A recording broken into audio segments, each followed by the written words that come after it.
A lot of them weren't very good quality, and the plumbing's already broken again. So like maybe they did put money into it, but it's all those repairs. Also, that was at the military's own volition. They didn't ask my client here whether they had permission to do this to the property. This was done on their own terms, and my client here has made a good salary before the war. He was very well employed and was able to pay for the upkeep of this house to a good livable standard, and the damages that were done after was not overseen by him. Where the apartment was perfectly well maintained, and that received $1,300. This post settlement, or like pre-war. Yes. So there's a lot of data that suggests that 1675 is not necessarily a fair settlement, and we are looking to be fair. And I just want to really re-emphasize that throughout our discussions, I hope you know that it is our core value that we also preserve the historic nature of and the family legacy of this. I would like to ask you, what would the Tillers like to do with? Why are they seeking out real estate developers, and what would they like the real estate developers to do? A civic hub for future generations to come.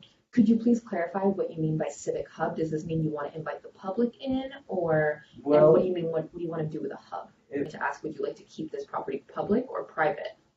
Because word is on the street that you would like to almost make by the term civic, the way I'm interpreting it as I'm answering your question is that it's public. Well, we are open to how the property will be used. We could maybe have a mini museum in there. Yeah, a mini museum in there to not only showcase the history of the mansion, but also the area, to really let the public know what New York City was about.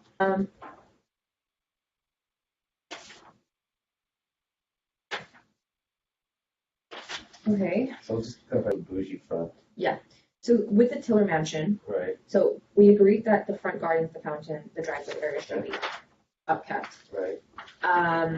Since it is the entryway. With the Tiller Mansion, we're thinking that we can fit the lines of civic historical preservation by having a mini museum in there. Okay. But then there should also be other things in there that allow the public to enjoy the space. With the luxury condominiums, we do request that at least one unit be available for purchase by our board. That's absolutely fine. But in return for that, we ask that we are able to buy up the entire property. So what's the composition of board control here? Well, what do you think is fair? Right, can we? Let's do it. Let's do it. There has to be a compromise, and I hope that that is something that we will apply to our procedure. I could lower it to 34. That's the lowest I can do. So what would you want in return if you kept it at 25%? After I just proposed that we could do 34. House size. 2% is what it's at. And there's just doesn't change no matter our concession. So I feel like I've made a lot of proposals. Okay. You guys should probably think about what you want. Yeah. This is an investment in your future. So whether that's taking night or weekend online courses, it's not such a huge ask.